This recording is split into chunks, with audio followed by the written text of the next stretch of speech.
But in my opinion, one of the things that sets him apart from everybody else is that he's not running away from you and not getting hit. He's running at you and not getting hit. True. I mean, he's coming straight forward and then cutting angles and doing things to you that you didn't anticipate, and he's not there for the counters. Yeah. So he's fighting correctly. Yeah, seamless too. Yeah, and it's incredibly exciting. And that was one of the criticisms of him really early on in his reign, was that he wasn't finishing guys. And then he knocked out Joseph Benavidez, and then he started finishing guys in the final seconds of the round. Right. You know, I mean, he's just a monster, man. He is, man. He's a fucking monster. But he fights correctly.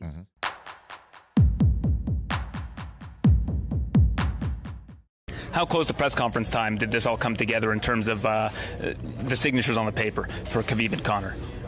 Yeah, we got it done in the last couple days. Which side agreed first? They both agreed. Both sides agreed. This is a fight between two straight killers who are coming out of the gate straight after each other, head to head. Everybody agreed to this fight. Everybody wanted this fight.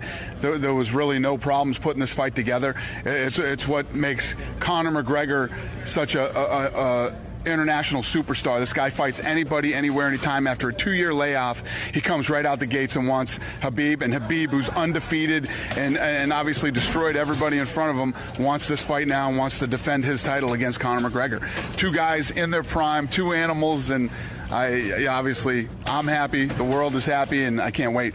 Speaking of the world, are we going to see a world tour for this? Khabib alluded to that when I spoke to him last week. I don't know if we'll do a world tour for this thing. You know, we don't have a lot of time. These guys have to start training for this fight. It's early October, but we'll do some fun things with the media.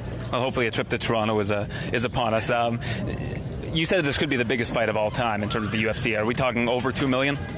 Yeah, in the 2 million ballpark. Yeah, we're looking at 2 million pay-per-view buys. Nate Diaz afterwards tweeted, "Forget the UFC, I'm not doing this." I don't know if you saw that. Anything to that? That's Nate Diaz.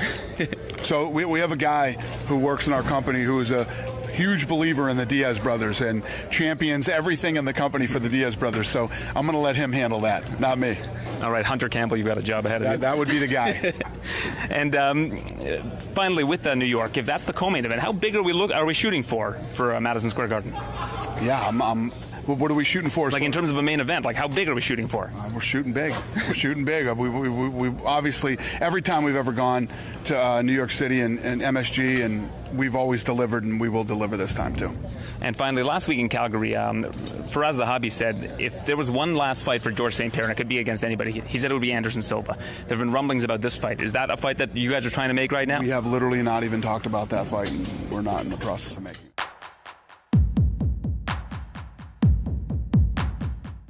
Okay, right, 30 seconds. So Garbrandt's going to come out one of two ways. He's either going to be angry and emotional, so he's going to stand his ground, he's going to throw his right hand over and over again, or he's going to come out relaxed and be moving away and dancing. Dillashaw's going to come out and throw kicks to open up his punching combinations or punches to open up his takedowns, and he's going to be switching his footwork and changing his angles, but I also think he's going to be working for takedowns a lot more in this round, in this fight. And ultimately, it depends on who can keep their cool and not get too emotional. Because last time Garbrandt paid for it by getting caught up in a bit of a trade and standing his ground when he could have moved away. There you go, 30 seconds. Who wins? Watch Inside the Octagon. Yeah, for the longer version. Who wins, Dan?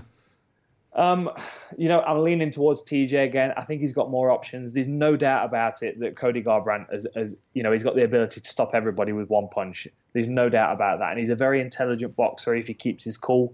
But he just struggles so much to keep his cool against Dillashaw. I don't know how he's going to cope when the fight actually arrives.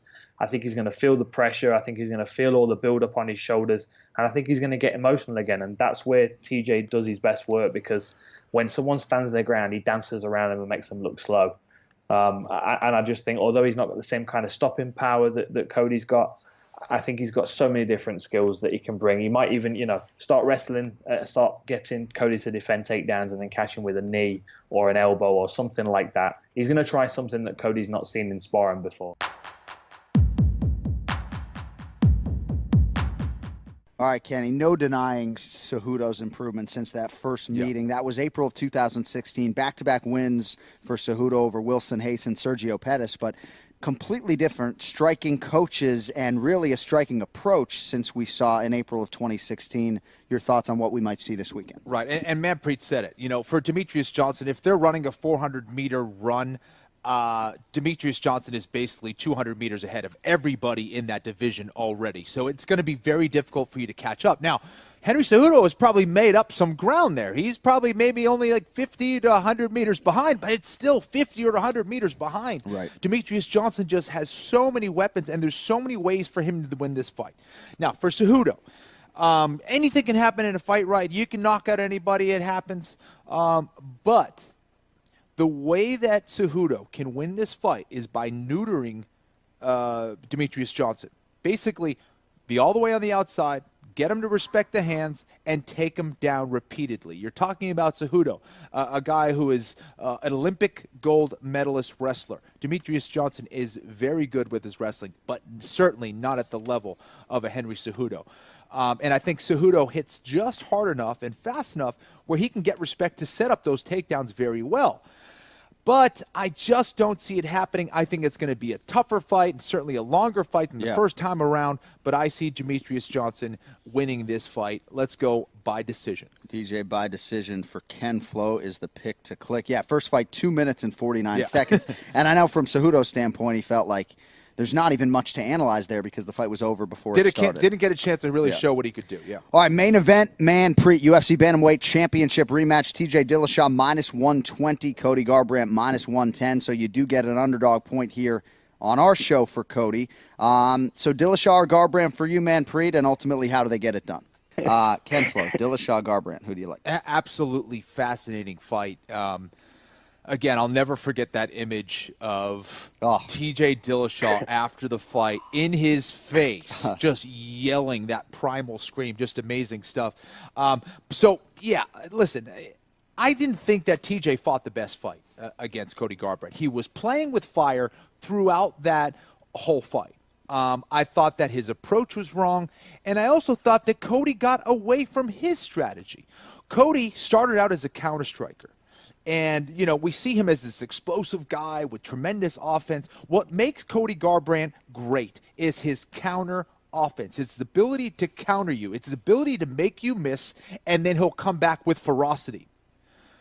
There's no better demonstration of that than in the fight against Dominic Cruz, who is known as a counter fighter himself.